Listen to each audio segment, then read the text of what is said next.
kamusta kayong lahat?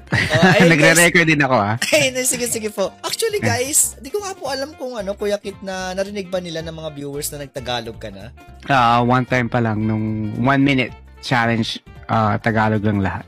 Oh, okay. So, dito sa episode na to, talagang maririnig nila or maano nila na pure Tagalog talaga. And, yun nga po, inimbita ka nga po kita sa isang collaboration dahil gusto nga po mag 1v1 tayo. So, yung rules po namin, guys, 3 out of 3. And, yeah, kung sinong the best na mananalo. So, nagmarin nga po ako, bukod nga po sa bounty buff is, iniingatan ko lang din po yung bounty ko.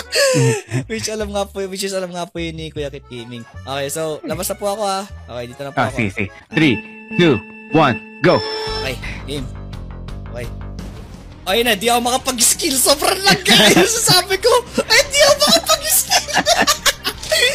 Ayun na, guys, grabe. Ito talaga yung pruweba na mananalo talaga si Kuya Kit Gaming. At tingnan nyo, grabe yung lag, Tingnan nyo, di ko kasi makatumaan.